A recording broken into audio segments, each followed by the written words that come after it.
Hey, Fight fans, it's Dr. Don Four. How you doing today? This is a short overview on what goes into your research problem or issue. Remember, it doesn't have to be a problem. You're creating your research paper. This, although everything's important in your paper, this is one of the most important issues because the research problem or slash issue statement that you begin your paper with sets up the entire paper. So you need to take your time.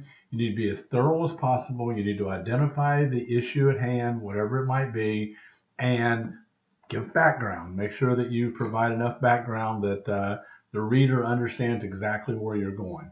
So kick back, relax, and let's talk about this a few minutes. Okay, this is what your chapter one is going to look like.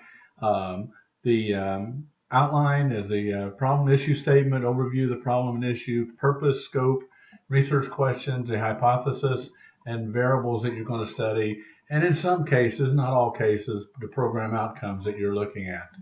Depends on who you're writing the paper for.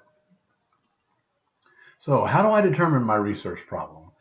To locate your research problem, you have to ask yourself some questions such as, what was the issue or problem that you wanted to research?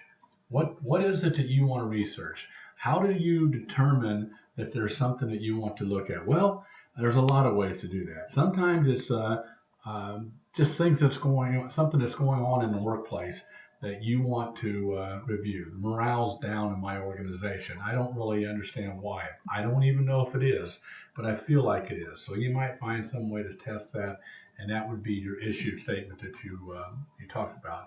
What is the concern being addressed behind this research? Is it really something that you need to research? Is it something that will help your organization? A lot of organizations do preventive type research. Lee Memorial Hospital in Fort Myers, Florida, conducts a leader member exchange, job satisfaction, and org commitment study every year, and they use it for training purposes. They design their training from that. It's a tremendous tool. Why do you want to undertake this research? Are you doing it for a college class, like you probably are if you're listening to my presentation, or is this something you need to do for? Remember, you go to these classes in the university. You're going to get through the university if you work hard, but can you really use it in life? And that's what this is about. This problem issue statement is something you come across every day in the workplace, and you need to be able to use a model such as we teach in a graduate research program to correct any deficiencies you have in your organization. Works really well. Why is it important to the field of study? If you're going to study something, is it going to help future researchers and future managers in organizations such as yours? Um, Research problems come from different sources, like I said earlier. Observation, deductions from relevant theory that's out there, literature that you may have read that's related to the topic. Could be a social or political issue. There's a lot of changing values in the country right now, may affect your business tremendously. Real world situations, things that's going on right now in the workplace. Your experience, insights, and the best one is preventive leadership. Like I mentioned earlier, the Lee Memorial Hospital study to help build their training program. Problem statement identifies the issue, the controversy, or problem at hand, whatever it might be. It doesn't have to be a problem. Remember that. Many studies are done just to make sure that there is no problem. Significance of the problem or issue I should have there.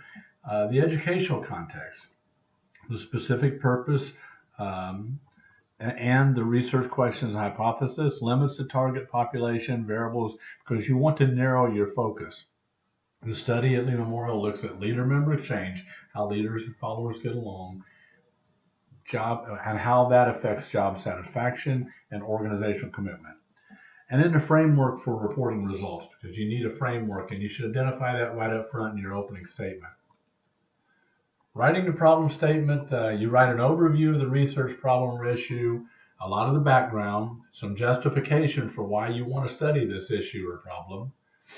Identify any weaknesses in previous research that you may have found, and identify the significance of the problem or issue. Good problem statements adds new information to the field. The study is focused and does not try to accomplish too much at once. The study is empirical, it must be testable, helps frame the research design. So you create a research design from your problem statement so that the reader knows exactly where you're going with this project. Think of it as something you might do at work, where you show your boss exactly what you want to accomplish. You only have a short period of time to explain what you want to do before your boss is going to get tired of reading your paper. And so right up front, you have to grab the reader with exactly where you plan to go with this research. So thank you. And before we go out of here, though, I'd like to take a couple seconds and just show you a quick example of a decent, maybe not a perfect, but a decent research problem issue. Okay, here's one: understanding the relationship between emotional intelligence and leadership style. And so, chapter one is the introduction for your thesis, and then subtitle is introduction of the problem or issue, and put whichever one it is. The problem, if it's an issue, put issue. If it's problem, put problem. And then you go into explaining why you want to complete this research. And it's really good if you have literature right away to justify literature from other studies that's looking at the same thing you're looking at, emotional intelligence and leadership style, and the relationships between the two.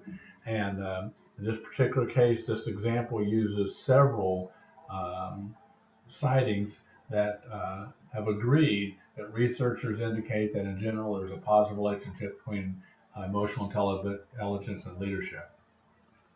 Okay, so go on to explain again using literature as much as possible. Literature is not just for the literature review. Kind of keep that in mind. And I want to try to get that across early in the course so that, in fact, I expect that when you write your paper, you will use literature in your introduction statement, similar to what this example shows. So this is a good example, and this particular example uses a lot of literature and explains why this is an important area. And you'll notice as you may go through this, it doesn't really spend a lot of time talking about the organization. Remember, what you are studying might be in your organization, but you're really studying the relationship between emotional intelligence and leadership style. So while it has something to do with your organization, you're doing this because you want to understand the relationship between these two. So your variables become the key in writing your entire paper. And try to keep that in mind early in the process. Okay, and then of course always use APA references and always cite your references and cite them in APA. Thank you very much. This is Dr. Don Four, and I'm looking forward to working with you this time.